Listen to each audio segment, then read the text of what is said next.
Georgia Virtue presents the Let Me Tell You Why You're Wrong podcast.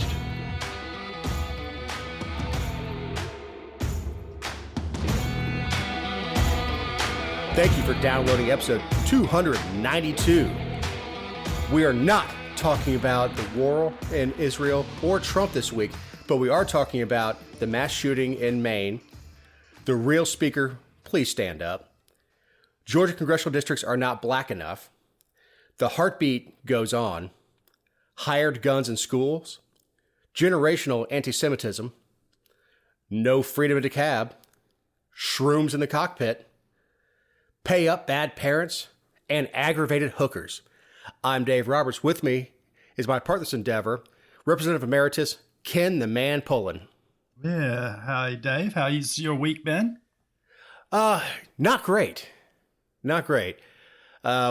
We had to say goodbye to the podcat. I Tilly. remember her purring in the background and meowing. Yeah, probably the most loving cat I've ever been around. She just she loved her humans. But yeah, she would she'd hear me come and sit down and know that I was know that I'm busy. Like, he's giving somebody else attention, and come trotting into the room and start, rubbing around my legs and trying to climb in my lap and purr and all that stuff. But she went downhill very, very fast last week. Starting last weekend, started to see her get a little sluggish, a little slow. Sunday, she was more so, didn't really want to eat. Took her to the vet Monday morning. And they said, we'll run some tests. They called me back Tuesday morning and said, hey, listen, her kidneys are failing. Do you want to treat it? I said, yeah, absolutely. We want to try to treat it. So put her in for, it was going to be several days of a treatment to kind of get her, you can't really fix kidneys, but catch them up, essentially a sort of dialysis. They called me the next day, said she's doing great. She's alert. She's eating. And then they called me Thursday and said, yeah, this is not good. She can't even lift her head. So we went up there and spent an hour with her, and that was it. I hate that. Yeah, and she was the last of the fur babies. At one point we had 4 cats and a dog, and trust me, none of the cats were, hey, let me go out and get a cat. They were all found. And with Tilly, I made the mistake of bringing her home. I found her in a horrible apartment complex we were working at. We were doing a contract, horrible in Union City. And I was like, I can't leave this little cat here. So I said, all right, we'll take her. We'll give her away. Once that cat got here and Connie got her hands on that baby, it was done for. This is where she was going to live for the rest of her life. Yep. But yeah, it was it's tough. It's not. I won't say it's not as tough for me because I process things differently. Longtime listeners to the show will know that the week after my brother died, I was back recording because I can compartmentalize, which is not healthy. Don't get me wrong. It doesn't mean I'm better. It means I'm very unhealthy. I just have an ability to compartmentalize. Matt Lowe put it the best way is, men's minds are like a garage where you take everything and you put it in a box, and you go and you just stick it in the garage. But what happens is when you least expect it, whatever you shoved in a certain box just jumps out. Like, where the hell did that come from? Where did that memory come from? But it's tough. Watching Connie go through it is really tough. Because everything she's loved in life next to me has died. She's an orphan. So I've noticed that lately it's been every 2 years. My brother died 2 years later. The dog died 2 years later. The cat died. I said, well, honey, you got about 20 months left with me. Well, we've got a cat outside, and it doesn't even have a name. It showed up about 10 years ago and will not leave. So I figure she's got a couple of years left with us. But goodness, this one we got kills everything. Well, it does its job, right? Yeah, it does. Yeah, and if you don't feed it, it does its job on steroids. Like, it kills stuff and brings it to the front, to the garage. I will trade you this bird for some cat food, exactly. please. That's what happens.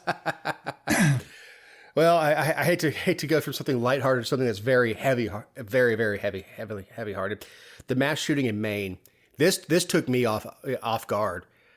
I think I was dealing with the cat stuff, and I think you texted me and like, you see what's going on with I know. Maine? I just kept the TV on. So this was last Wednesday night when the episode comes out. But Yes, on the evening of October 25th, it was crazy, right? You just kept the TV on, and there was a mass shooting in 2 locations up in Lewiston, Maine. Lewiston, Maine. If you know, if you've been to Maine before, Davis. I have not. I mean, it's just a gorgeous state, but it's you've got outside of Portland, you just got a bunch of these little small towns. I've always heard of Maine. Heard Maine is rednecks with a funny accent. Yeah, I mean, there's 3 parts of Maine. They call it what they call the southern part of Maine, northern Boston, and then they call, then you've got the middle part of Maine is kind of the normal Maine people, and then upper Maine is a totally different set. I mean, upper Maine is crazy. It's like just very, very rural and remote. But this was more in the middle part of Maine. But yeah, so far 18 people were killed and 13 others were injured. This guy shot up like a bowling alley, and then I can't remember the second location. A pool hall. Yeah, pool hall. So which the owner did not like being called a pool hall. She said it was a restaurant that offers pool. I love pool hall. I sort of grew up on in Griffin. We had a little pool hall that people, no women were allowed. When I was we had this pool hall in Griffin that no women were allowed in it. Imagine that nowadays. And the owner was a guy named Pete. So it was Pete's pool room, and 4 tables and a snooker table, and you could go in and play for about, I think it was $1.50 a game. But yeah, this was a 40-year-old guy. We had one right next to my high school that we would cut class and go to. It's called the Classic Q. Yeah, it was fun. In Fayetteville. It was fun. It's still there. Yeah. So but anyway, sorry to interrupt your story with my own anecdote about playing pool. No, so he was this guy was a petroleum supply specialist in the Army Reserves who's 40 years old, never saw combat, but had extensive training, including firearms in the Army, and was a skilled marksman. No, he's all right. He's a civilian life. He may have been a firearms instructor, not for military life. Petroleum fuel specialist. He ran a gas pump. Is that what that means? Okay. Let's not overstate what he did. I mean, look, when I first heard them talking about this guy about specialty weapons training, I started looking up because there are National Guard Special Forces units. There's 2 commands but there's one out of Alabama, and I think one's out of Utah. But they have different units kind of all over that are National Guard special. I started like, is there one of them in Maine? I couldn't believe that with the population of Maine, I said, no, they're not up there. Said, this guy infantry? It's like, oh, he runs a gas station. Yep. But I'm not to diminish his service. I'm just saying when the news keeps telling you that he is militarily trained to do this. No. This guy learned on the civilian side how to clear rooms and all that stuff. The Army didn't do this. And just a little bit more about this town. So this town was only 37,000 people, but it's Maine's second largest city.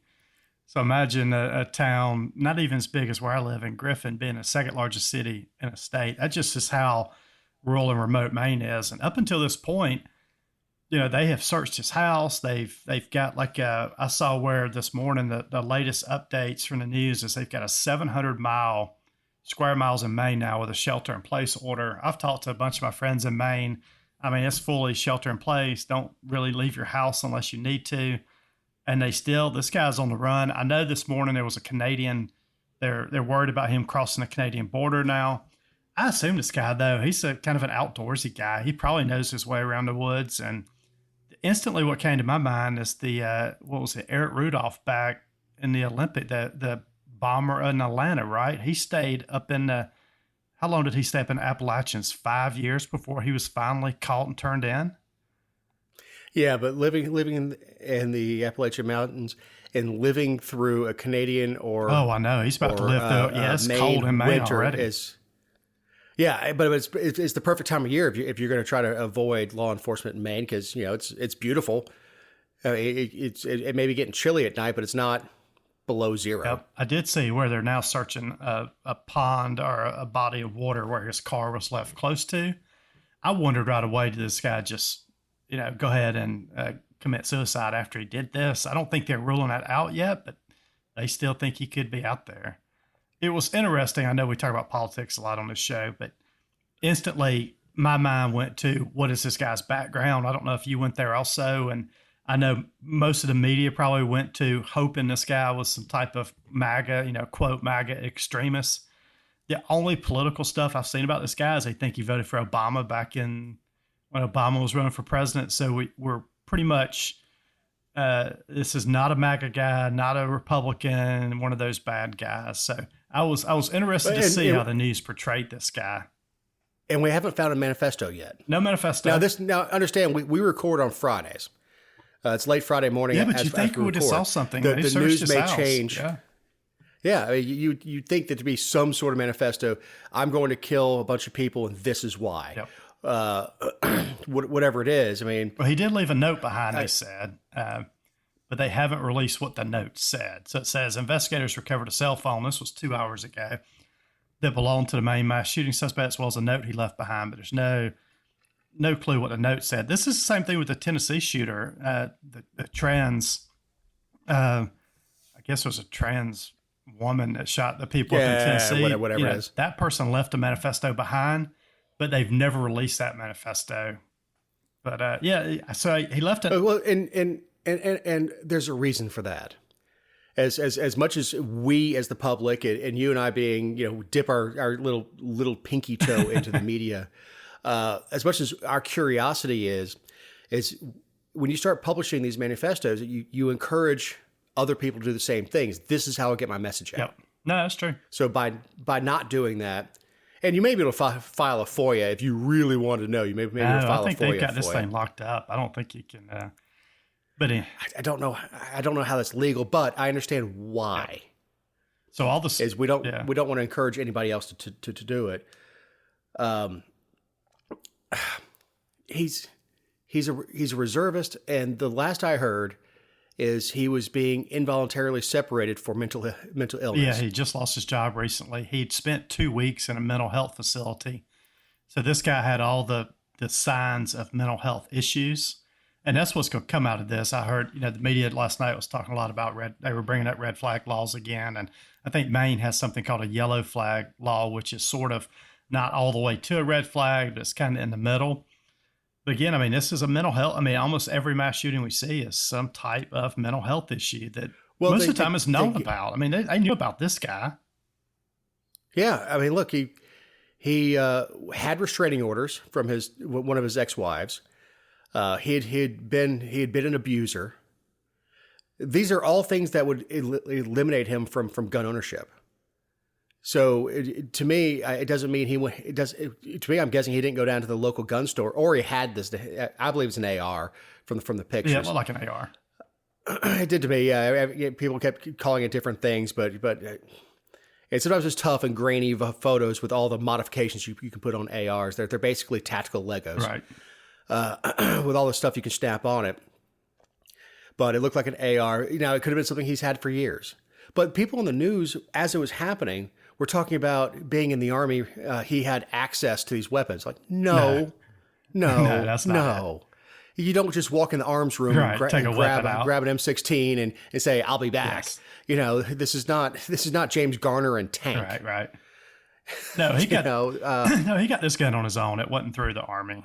He didn't walk out of the post. But I don't know when he got it. Is more my point. Is people like he could just put it together himself? No, you still have to buy the serialized part, which is the lower receiver has the serial number on it. You could buy everything else, but the actual which is considered a firearm is you don't have to register it. You have to buy it through an FFL. You have to go fill out a 4473. Yep. Now, if this guy had a concealed weapons permit, like we have in Georgia, which exempts you from the background check, if he that's a failure on government.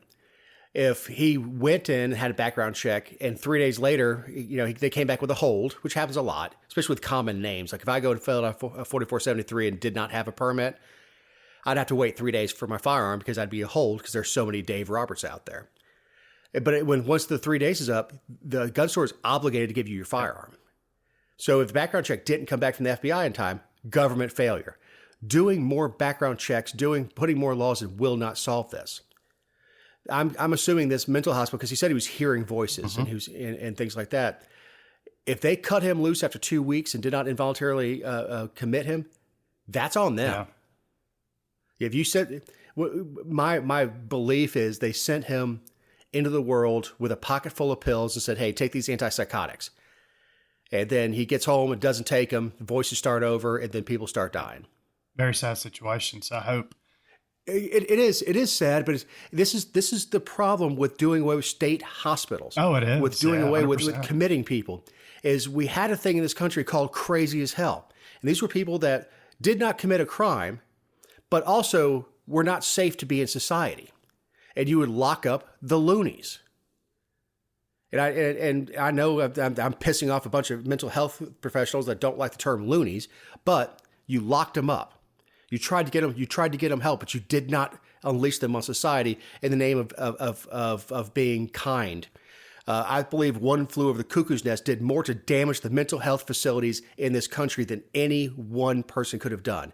That movie, brilliant movie, wonderful movie, great book, but it was a movie and a book with a political agenda of doing away with these facilities and showing how awful they are.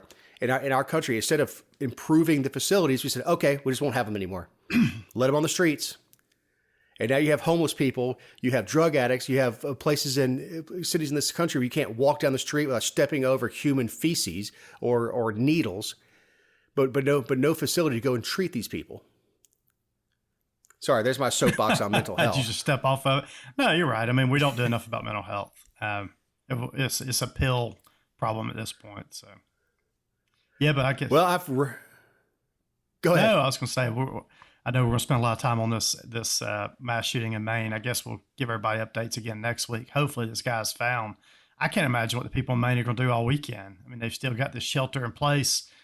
People are going to want to be outdoors. There's people visiting Maine. It's got to be it's hunting season. Yes, hunting season. It's got to be a very uncomfortable.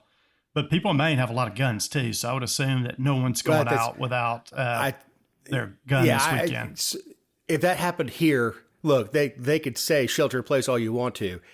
There are a bunch of rednecks in Paulding County that'd be out with their own ARs looking for the son of a bitch. I mean, I can't believe we're not seeing the whole story on TV for sure. But I would guess that there a bunch of guys going to say they're going hunting and hop in their truck and look for this guy. So who the hell is James Michael Johnson? He's got a very unremarkable name, right? So he's an American. Yeah, he's a politician for Louisiana. He's actually the 56th Speaker of the House now, but he's been serving in Congress since 2017. So he's only on his fourth congressional term. But this guy came out of the blue to me, and like I think I got this sort of below in my notes, but I think Matt Gaetz is the big winner in all this. This guy's, I mean, the media hates this guy already, right? They're describing him as a hard right MAGA congressman. They're bringing up all his past where he didn't agree necessarily with same-sex marriage, and there's just article after article talking about how he's had anti-gay language when he was an attorney, and I mean, they're going after this guy now. I'm shocked at how he got through. I really am. I'm shocked at how he got the Republican Party so I'm together. I'm not shocked at all. I mean, what did I say last week?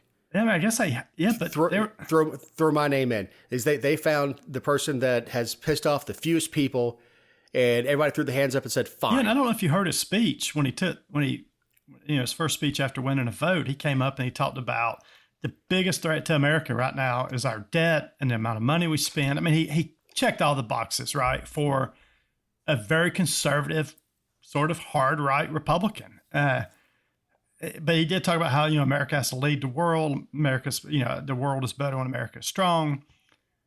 He's, they were interviewing other foreign leaders around the world. Like nobody had ever heard of this guy. But he's got all the right language so far. I mean, so far I like the guy. Chuck U. Schumer didn't know who the hell this guy was. No, he was he's like, we may have met. The president's like, congratulations, whoever you are. I know. Yeah, this guy came out of nowhere, but I mean, good for him. Oh, I mean, good for him. He's a good-looking guy, kind of a young guy. His wife didn't even come up there. She said, "Well, no, she couldn't catch a flight. It happened so fast. Yeah, she couldn't catch a flight to D.C." I actually called Marjorie Taylor Greene's office last week, ahead of the vote. And I said, throw my name in. He's like, and I was talking to her age. He's like, okay. And I was like, look, I can do just as well as any other jackasses. He goes, yeah. I said, dude, laugh. It's a joke. I'm illustrating the absurdity. I said, I said, look, I just tell the congressman. I said, it's a joke. He started to laugh. I said, look, I don't want that damn job. He goes, I said, I'm illustrating the absurdity. I said, my message to my congressperson is just pick somebody. Yep. I don't care who. And you know what? I don't care who is James Michael Johnson. I know. And look, I mean, this guy's got, his background, again, this comes from CNN, so everybody's trying to bash him. But, he wrote some editorials back in the mid 2000s. I mean, the world has changed since, 18 years. But back then, he called homosexuality an inherently unnatural and dangerous, quote, I'm not making this up, quote, inherently unnatural, end quotes, dangerous lifestyle that would lead to legalized pedophilia and possibly even destroy the entire democratic system. And then he said in another editorial, your race, creed, and sex are what you are, while homosexuality and cross-dressing are things you do, he wrote. This is a free country, but we don't get special protections for every person's bizarre choices. I mean, the media and the left is flipping out over this stuff, as you can imagine. I'm not going to defend him on the gay marriage thing. I really think gay marriage to me is not a right issue as much as it is a government shouldn't be involved in marriage at all. Yeah, totally agree that government should not be giving out marriage licenses. Yeah, look, I have no problem if you want a second wife, Ken. Good luck. It sounds like my own personal hell to have two women mad at me, but I digress. But what he said is not wrong. I don't like his verbiage, and let me explain. Yes, you're free to do whatever you want. You're free to be trans. You're free to be a drag queen. Obviously, I don't believe being gay is a choice. I just don't. I've spoken to too many people. I've had too many friends who are gay who when I say, well, when did you know you were gay? He goes, when did you know you were straight? I said, well, it's a pretty good point. But the way you behave, yes, that's your choice, and that's your freedom. If you want to shave your legs and call yourself Kendra, that's your choice. The fact is, you don't get special protections because you say, oh, my pronouns are they them. Oh, my pronouns are F and you. Yep. No, that's true. So the sentiment I agree with, the verbiage I don't, and I've said that so many times with Trump. Is I said we weren't going to talk about it, is I agree with the sentiment. No I disagree with the verbiage, and so I don't think this disqualifies him. I just think it's interesting. Need to get rid of I just think it's interesting when this passed that the Republicans nominated him. He's saying all the right things right now. He's doing another thing. He wants to, Biden and the crew want to give these big, huge aid packages out to Ukraine and Israel.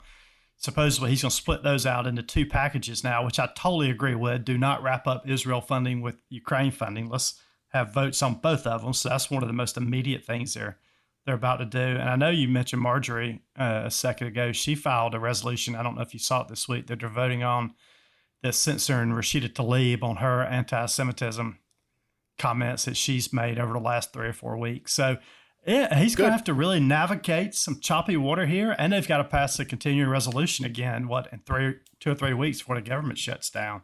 So he's got a full plate on his. Yeah, well, if he does a continuing resolution, Getz is going to be on him again. Yeah, he is. Yeah, so the question is, how does he navigate all these issues over the next, right now, 2 to 3 weeks? I hate to say this, but he's going to have to bring Getz into the fold and say, all right, Matt, what do we need to do? Well, they've got here? to change the rule too, where one person can't kick the speaker out. I was going to say that too. It needs to be a larger majority or percentage of people. 10%, 20%. Yes, I definitely think they need to change that.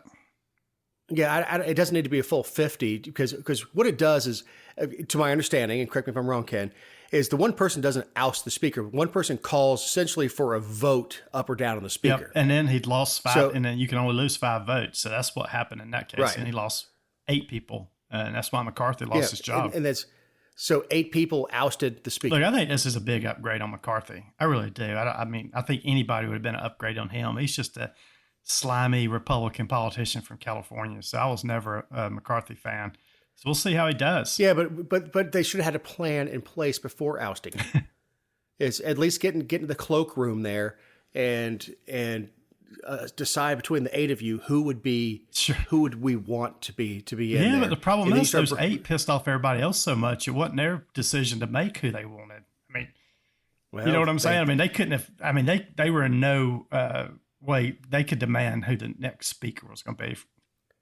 Yeah, they demanded Jim Jordan. You saw what happened there. I mean, right.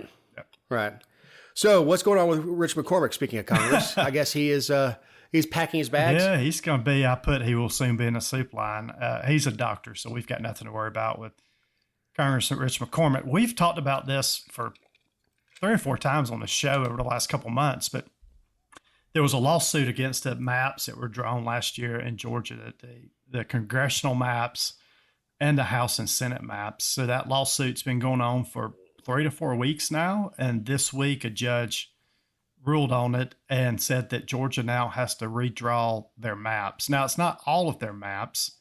He basically said, and everybody's aware, we got 14 congressional seats in Georgia. Right now, it's 9 Republicans, 5 Democrats. So that's why I thought, I said weeks ago, this is what's going to happen. Not pat myself on the back, but you can't have 9 Republican seats, 5 Democrat seats in a 53-47 state. It just doesn't make sense. And that's what this judge said. So he said, you basically got to draw another congressional district and give it to Democrats over on the west side of Atlanta.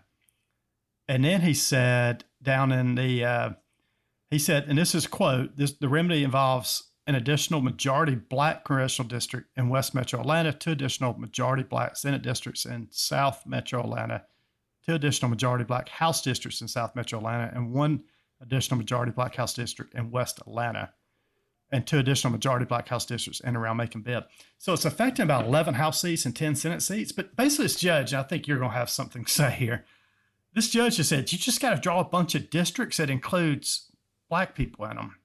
And I didn't know black people were, sure, they vote Democrat most of the time, but what happens if what if black people on these maps start voting Republican, for example? Then I just don't get why it was, I don't get the tone of his, or how he figured this out or this.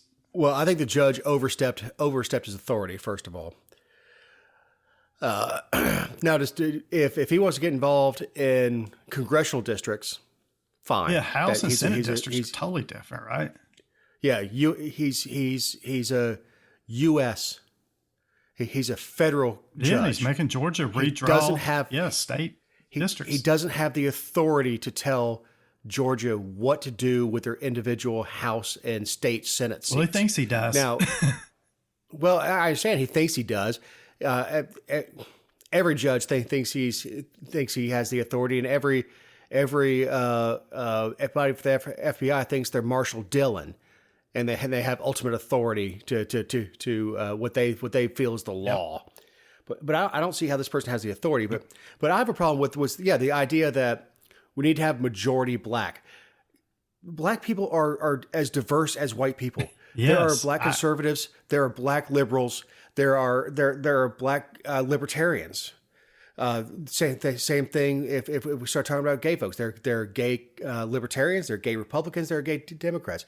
This reinforces the whole idea of identity politics? Yeah, what if that if you're if you're black, you're in the pocket for the Democrats, and we have seen again and again and again, especially in Georgia, that's not the case. Stacey Abrams didn't swing 100% of the black vote because people don't like Stacey Abrams. Yeah, I just wonder when we're going to get majority Hispanic Senate districts and majority Hispanic House districts. I mean, that's the way this ruling kind of got me with the identity politics here. But from an operational standpoint here, how this gets done, it's fast, right? He said Georgia has to do this by December 8th, or the court, or we'll draw the new maps. And you don't want the court to draw maps. So Governor Kemp has called a special session for November 29th. So it'll be basically a month after this show drops that House and Senate have to come back in and tinker around with the maps again. Look, the congressional map will be easy. It's already in their pocket. That'll take 2 minutes. When you start talking about House seats and Senate seats, You're talking about, which of you wants to go home? Because that's what's going to happen. It is. We're going to have to redraw your district, and you're going to have to go home. Yeah, they're going to lose 5 or 6 Republicans from the state house, and they're going to have to figure out who those Republicans are. So, down around the Macon area, you've got some. I know the Republicans down there, right? But 2 or 3 of them are going to have to get together and leave. They're not going to win the next election. Yeah, and look, there are people who already fell on the sword out here. Micah Gravely fell on the sword. He'd done his time anyway. He was ready to step aside and let somebody else take over. But what that allowed the Republicans with the gerrymandering is to chop up Micah's district. Yep. And hand some of it over to more into Douglas County, which tends to be a little more diverse than Paulding, although that is changing. And the other thing is we're looking at information from the census from 3 years ago. Right. And when you talk about that, you're talking about pre-COVID stuff. And I know COVID was going on during the census and stuff, but the migration, the mass migration from out of the cities into the suburbs is not counted in those numbers because people were still counted when they were living in the cities. The mass migration of New Yorkers down to Florida is not counted in that census. The mass migration from California is not counted in that census. So using 3-year-old numbers and 3-year-old demographics, and it's one of the reasons that when I fill out my census form, I have never checked a race on it. Yeah, just put your name I say, in that. Number of persons in the household, 2. And send it back. And I had someone knock on my door at the Census Bureau, and I slammed the door in her face. I told her to get the F off my porch and slam the door in her face. Yeah, but it's going to be interesting very quickly who gets kicked out of office or who has to give up their seat. And you're going to have a handful that we're already planning on not running for office. Yeah, but not a lot of them. I mean, I totally agree. There'll be some that'll just say, "Yeah, I'm good," or "I'm going to run for Senate next year," or something. I've got my health insurance for life and my retirement's in place, so yeah, I'll leave. But and they may give up. I mean, there was a Republican lady that's got part of Locust Grove in Henry County, which has turned predominantly Democrat now. I know she won by 18, 20 votes last year. She's probably going to lose this year, so they'll probably give up that seat down around Henry County. So there could be some things that the House just sees or the House leadership says, we're going to lose those races anyway. Let's give them up for the next 10 years. But it will be interesting how they look. And then, go ahead. What's messed up about the whole thing is, when I was a younger man and married to wife 1.0, we lived in a very nice area of Duluth. My congressperson was Cynthia McKinney. And there was no one wanting to draw those lines going, oh, well, these people don't support, because Cynthia McKinney was a nutcase. I don't know what she's doing now. She may be playing with her toes in a mental institution. I have no idea. But she's the one who wanted to take Saudi Arabia's money after 9/11 and stuff like that. But no one's redrawing the lines for that. It's supposed to be drawn on population. So you have so many things in play here. You have to accommodate. Now you have to figure out how many black people versus white people do you have in the district, but you still have to maintain the average population in order to draw those lines. You can't have one district with 10,000 people and one district with 100,000 people because it accommodates more people on demographics. That doesn't make any sense. It's also not based on voters. It's based on population. So you were talking about Hispanic. And let's be honest, there's a large population of people who come from Central and South America that are not citizens, but they're counted in the census. So they're represented even though they can't vote. Yep. So that all that stuff complicates drawing those lines.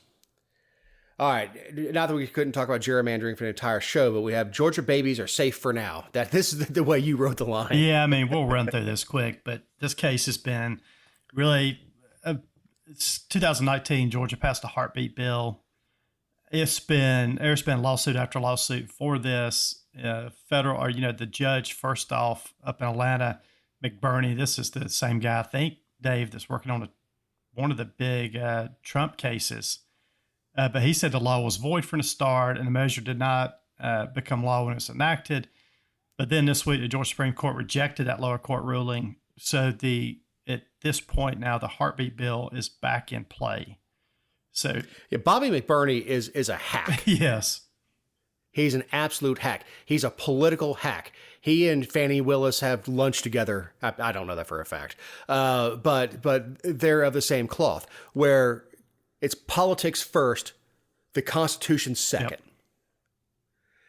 And I have very little respect for Bobby McBurney. And having said that, I'll probably end up in his damn court. Yeah, but so the law is back in effect now.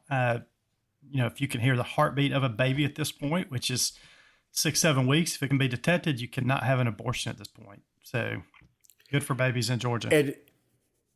And I know people have disagreed with me on this one, and they think that 6 weeks is too early because a lot of women don't even know by 6 weeks.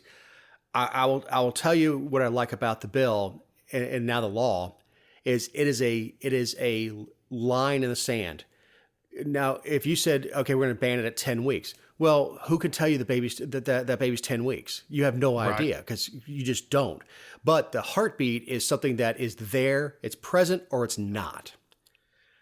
It also, if you're going to use the legal definition of death as the heart stopping, that would make logical sense that it starts when the heart starts beating. No, I was going to say, we need to move on, but I'll tell a quick story about this. Back in 2019, when I was in the House, Jessica was actually helping with our legislative write-ups and updates, and she'd help us read the bills. And because some of them are, confusing, right? Especially when it's your first year in the House. But she would always say, you should probably vote yes on this bill or no on this bill. And she was pretty adamant, right? And if she said vote no on a bill, or she suggested voting no and you voted yes, you're getting sort of a text message or, why the hell did you do that? So we always had good banter back and forth. But when the heartbeat bill came down, she laid out all this stuff and she said, I can't, I'm not going to give you my view on this. You're going to have to figure it out yourself. So I think that was the only bill that year that Jessica did not give a recommendation on, or her opinion on, is it a good bill or a bad bill? She just said, here's what it does. And you're going to have to make that, you're going to have to live with however you vote on this.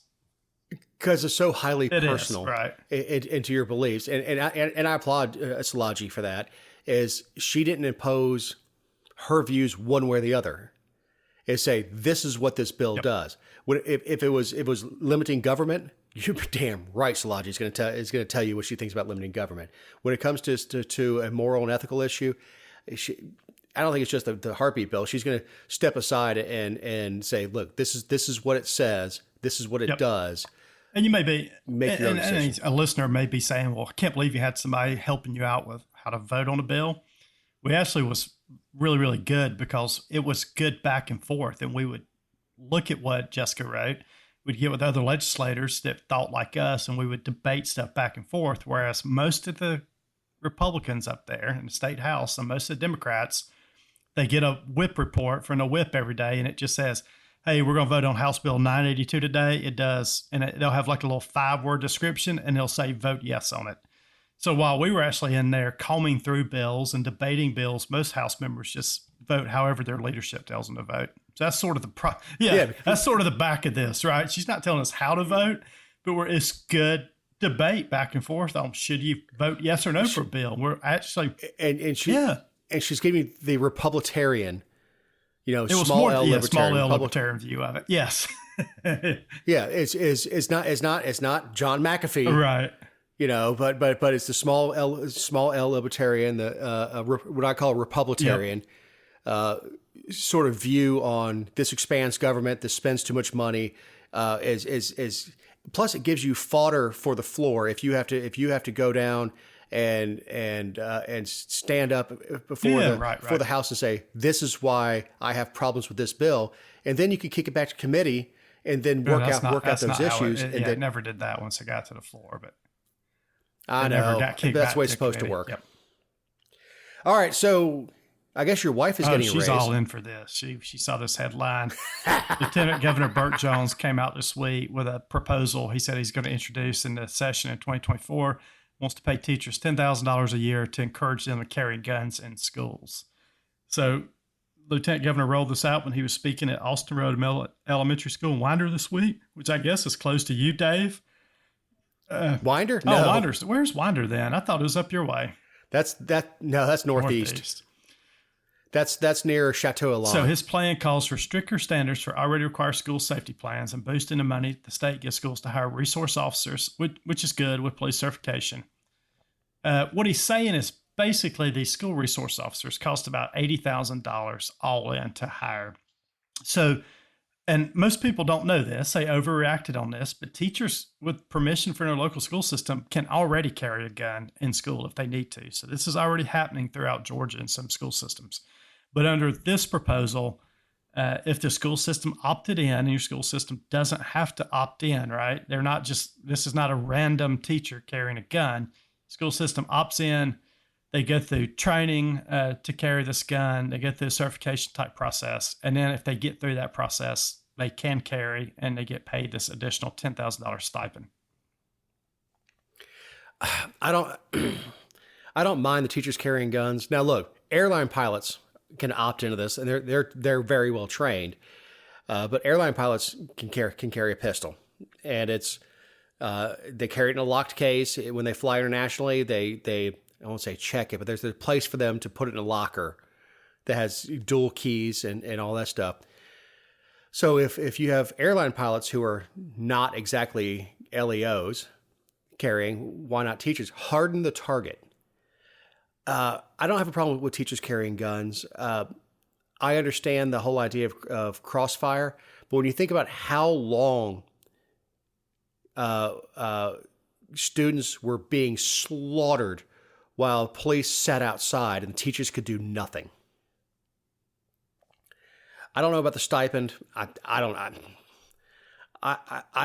think that $10,000 makes a decision one way or the other. I don't either. If you're a teacher who wants to protect his or her students, do it. I think that the school system should offer you the training. Go do it. I don't think the $10,000 changes anything. No, I think a couple things here. I think Lieutenant Governor Jones is already campaigning for governor for 2026. That's where part of this comes from. It's never too early to get gun bills out there and get your base fired up. So I think this checks a couple boxes for him. You know, I don't necessarily want my wife carrying a gun because I don't know how she would react if there was actually, I mean, we saw how the police officers acted in Uvalde, Texas a couple of years ago, where they were terrified to run into the school when there was a shooting going on. I don't know how anybody that's not trained all the time reacts to it. Like, I carry in my car. Look, if I go to downtown Griffin today and somebody starts shooting up the place, I don't even know how I would react. I would hope I would react and pull it out and try to help, right? I don't know, and I've been around guns my entire life. So, you know, and how many men are in elementary schools? There's typically, and I'm going to be sexist here for a minute, how many men actually teach school in an elementary school? There's usually 0 men in an elementary school. So maybe the principal, maybe, but most of the time not, right? The gym teacher. I don't know. I get what he's trying to do. I want schools more safe. It hardens the school, but how does a teacher react if in that kind of situation, if there is a school shooter? I don't know. And does that prevent a school shooter from coming in if he knows a teacher's packing? Maybe that's what we're trying to do. I don't know. Churches have the sign set up outside that we have armed and trained security on site. Sorry, we've talked about this stuff way too long. I know. Yeah. All right. So Gen Z supports Hamas over Israel. Yeah, the title here, and I'll be quick. Look, they interviewed Gen Z last week. 52% of this group said they supported Israel, while 48% said they supported Hamas. These kids, do they know Hamas is a terrorist organization? I mean, we've got they have no grasp of history because they've never been taught history. This is 18 to 24 year olds. Half of 18 to nearly half, 48% of 18 to 24 year olds support a terrorist organization over Israel. What in the hell is going on in schools nowadays? Because they don't teach. I mean, history. what are we teaching if you don't teach that? I mean, they don't understand there was no Palestine before Israel. It was actually it belonged to the British. Yeah. So it's not that the Israel just showed up and kicked them off their land. That's not what happened. They were under British rule, and it was handed over to the Israelis. And then outside of that group of people, older Americans over 65, 95% support Israel. So you've got, if you're 65 years old, 95% of you support Israel because they know and they've learned history and they've seen what has happened to the Jewish population. These young kids, good God. I mean, what? I saw, I didn't see an interview with these people, but I saw several Hasidic Jews protesting for Hamas. Now, were they actually Hasidics? I have no idea. But they certainly had the hat and the curls and everything else, everything that tells you they're Hasidic, protesting and waving Palestinian flags, and that to me is just amazing. But you're right, we don't have a whole lot of time to sit on that one. All right, DeKalb County decides to wipe its ass with the Constitution. I like how you described that. So DeKalb County passed an ordinance that went into effect in 2023. You're going to love this.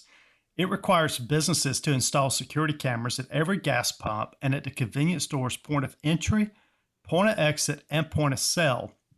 This is the kicker. If that wasn't bad enough that the government's requiring a business to install security cameras, the cameras must have night vision and the systems must meet Pacific Video Resolutions requirement, be able to store 60 days worth of footage, and be able to supply police with video footage within 72 hours, regardless of a warrant.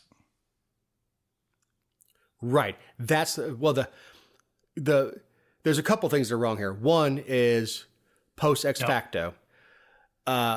Is they're requiring this upon renewal of your business license, and they're going to come out and check. If you want to put this in your building codes, that's one thing. Yeah, I don't agree with it there. Yeah, that's one thing. But at least if it's in the building codes, going in as a contractor and as someone who wants to open up a BP gas station or whatever, is that I'm going to have an additional $50,000 in expense to meet the codes in DeKalb County. But what this is telling people is if you've got a little 4-pump gas station, a little Haji shop as I call them, you now have to spend thousands of dollars on cameras and upgrade everything else in it. That beside the constitutional problem of requiring a business owner to hand over without a warrant. Now, what's so damn tough about getting a warrant? Yeah, you get 72 hours. Why can't you get a warrant within 72 hours? And most business owners that I know that have brick and mortars, if there was a violent crime that happened on their property or next to their property, they are more than happy. Come on in. Let me show you what I have. Let me give you a copy of it. There's nobody that wants a safe neighborhood more than someone who owns a brick and mortar. Yeah. So, but this requirement is going to get the entire law thrown out because it is counter constitutional. And DeKalb County's hired 6 new code enforcement officers to enforce this new requirement. So they basically said we're going to hire 6 new people at probably $80,000 to $100,000 in benefits. They're going to spend $500,000 to enforce this new program. They got this new surveillance per program. Year. Yep. Which means they expect to get in at least $1.5 million in fines. Look, nobody does anything without expecting a threefold return. Nobody in government does anything without expecting a threefold return. This has nothing to do with safety, and they absolutely wiped their ass with the Constitution here. All right, so speaking of safety, a pilot tries to kill 83 people. This happened last week also. Alaskan Airlines flight. There was a guy in a jump seat. A pilot got in a jump seat, so he was flying somewhere else. And as soon as his plane took off, flying from Washington to San Francisco, he tries to pull 2 levers at the top of the plane that basically shuts the engines down. Fire extinguishers. So, as soon as one of the co-pilots saw this, they pulled this guy. They got him under control. Got him. They called the resource officer. I'm thinking of schools again. The air marshal. They constrained this guy, but this guy is 44-year-old Joseph Emerson. He's been charged with 83 counts of murder because that's how many people were on the plane.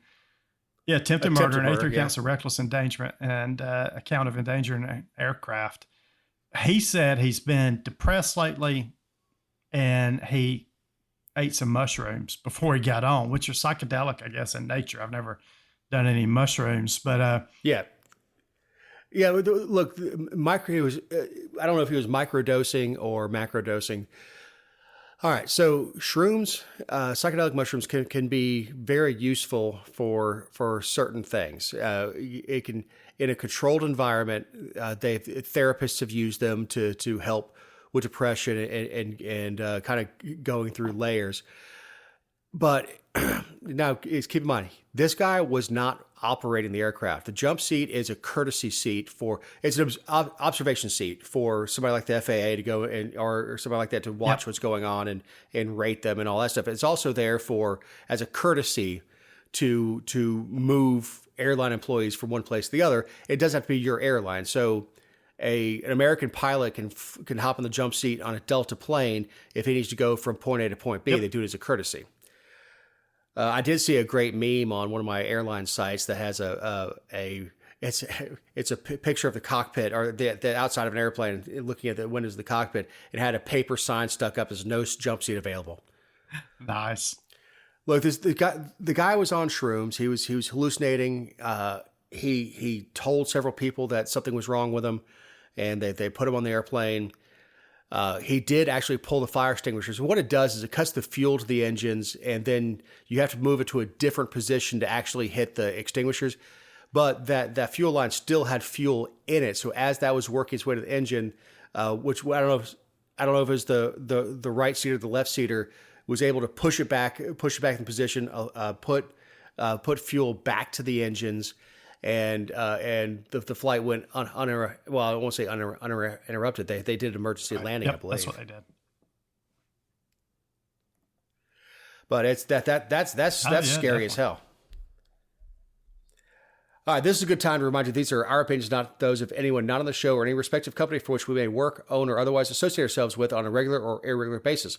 Also, you can find other episodes and relevant stories over the GeorgiaVirtue.com. Kenny the this Mule. is actually, I think, your mule of the week, right? It's going to be Dale Dillo, who is former commander now of the Sheriff's Office's Criminal Investigation Division in Jackson County. Dave, why don't you tell everybody what he did this week?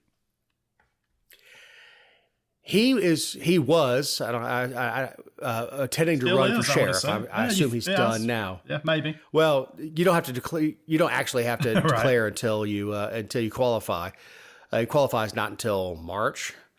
But anyway, his intent was to run for sheriff's office, and he was running against Kevin McCook, who is a training director, and he just took it upon himself to open this guy's McCook's door in his office, closed office, go and take pictures of his files. I think at some point he installed a hidden camera in the office. None of which violates the law because this is a public building and all that. But he did certainly violate procedure within the sheriff's office. I heard from several people out in Jefferson County that sent this to me. Who I've got friends out there, even though it's 2.5 hours away from me. I've got several friends out there, and I saw it from several of them. But this is a pretty big. I believe the sheriff out there is stepping down. Again. Yeah, so there are a lot of people throwing their hats into the ring on this one, and this guy just stepped on his pecker big time. All right, let's talk about aggravated hookers. The ACLU sues Tennessee so prostitution can spread HIV. That's your yeah. So headline this there. This kind of sent the Twitterverse on fire this week. But the ACLU came out this week and tweeted. This is a quote: "Breaking. We're suing Tennessee, and this is so strange. Okay, we're suing Tennessee for their aggravated prostitution statute that targets people with HIV with harsh punishment and lifetime sex offender registration. This law is unconstitutional and disappropriately affects Black and transgender women." Wait, isn't that racist right there? Yeah. So isn't that racist off the top to say that because we're not allowed to say that that gay people have a higher instance of HIV. You're not allowed to say that HIV is more prominent in black communities. You're not allowed to say that. You're not allowed to say that in medical circles. But the ACLU, if it suits their needs or their wants or their lawsuit, they will say some racist crap as long as it suits their purpose, and people just go along with it because of the ACLU. So what this law does is it forces convicted sex workers with HIV to register for life as violent sex offenders. So basically, if you're a sex worker, you've got HIV, and you knowingly spread HIV to the people that you're having sex with, Tennessee says you need to register as a violent sex offender. I don't have a problem with this. That's what you are. If you now look, if you disclose, hey, listen, we need to use protection. I'm HIV positive. I'm on HIV suppressant drugs. It's a very low chance of transmission. However, you've been warned. Now, lay my money on the dresser and let's get to it. Yeah, I mean, if you disclose, but this law was not about disclosing. It was if you don't disclose, you hide it, and you give somebody HIV, then you can be considered a sex offender. But ACLU had no problem when men were being prosecuted for this, for not using a condom and not disclosing to the partners that they had a disease. ACLU wasn't all over that. Yeah, this statement that this is unconstitutional and disproportionately affects black and transgender women. I mean, how racist can you be? I mean, they just came out and said it out loud. And I don't think I don't know who reviewed this tweet before they sent it out. But because they're so blind to it that they just readily accept the fact that we can say racist crap and nobody else can because we're the ACLU. Yeah, I think that's what it is. Now, on the other side of the ACLU, as bad as this is, they're actually defending President Trump with his gag order up in the New York, in his New York trial. So they said President Trump should be able to speak and not be hamstrung by the court up there. So, I mean, they're all over the place. Well, no, that's standing up for principle. They have very little. I'm sure they abhor Trump, but at least they're standing up on that. But you just can't say racist crap like this and walk away and go, well, it disproportionately affects black people. Well, how? Just like voter ID laws, it disproportionately affects black people, and every black person I know is like, why? Right. I don't know how to get. I don't it's know like how do ID laws disproportionate? How do they affect black people more? And every black person you talk to knows exactly where the DMV is, how to get an ID, and that's just part of life. I hate when rich white women say black people don't know how to get an ID. Okay, how racist is that train of thought?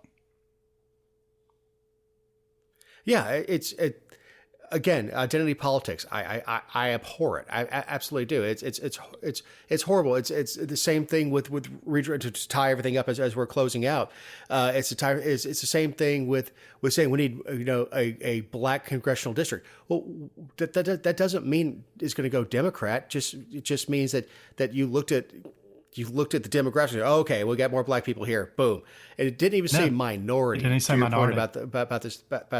Okay. So the ACLU here didn't even mention minorities or anything else. It's the law. It doesn't specify black, white, trans, gay, or anything else. It says if you knowingly offer sexual services with a deadly disease, you're a sex offender.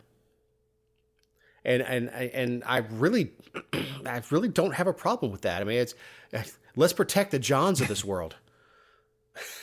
All right, Kenny, what do you got for your closing thought? Just real quick. We skipped over the story, but it became national headlines this week. There's a restaurant up in Blue Ridge Mountains in North Georgia, and it's sort of gone viral for charging customers a fee for bad parenting. So if you go to this restaurant and your kids act like a bunch of hooligans, the restaurant will put a fee or surcharge on your bill. Yeah, it's Riverside restaurant in Blue Ridge, and I've been there. It's well, my wife said this was good. She agreed with it. I don't know how I said it was too subjective. Like, what does it mean to be a bad kid or not? I mean, I could put it with a bunch of stuff, and I'm out eating. Is this letting kids run around the restaurant screaming, or is it just a kid start crying at the table? Is that bad parenting? How do you define bad parenting, right? And that was my problem with this. But hey, if you're if you're a business owner, you can do whatever the hell you want. I don't care. And if you want to surcharge people and they never want to come back, then hey, that's your right as a restaurant owner. Yeah, that's your piece of dirt. All right, so Representative Dean Phillips becomes the first quote-unquote mainstream Democrat to challenge Biden. He's young, he's attractive, he's rich. He actually has a chance. If nothing else, to make Biden spend money in the primary, which is good for the Republican side, is ding Biden up a little bit. And he hell, actually if they has just had a debate would be a miracle. I mean, Biden, and there's zero chance that's going to occur, but hey, we can wish. I have a better chance of sprouting wings and flying off my second floor than there is of a Democratic there's going to be no debates debate next year. I mean, as much as most people say Trump shouldn't debate, the Republican contenders, Biden's not going to debate Trump next year. There's no chance that a Trump-Biden debate is going to occur. It was such a doo-doo show last year anyway. Or nobody last deserves cycle that anyway. Again.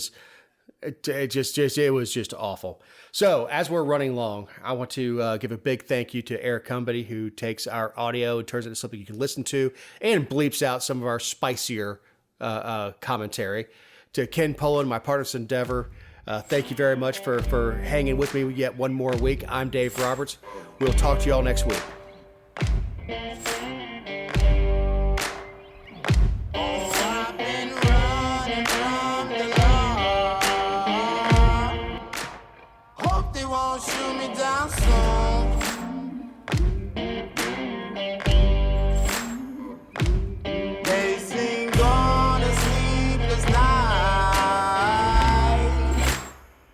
Catch me howling at the moon.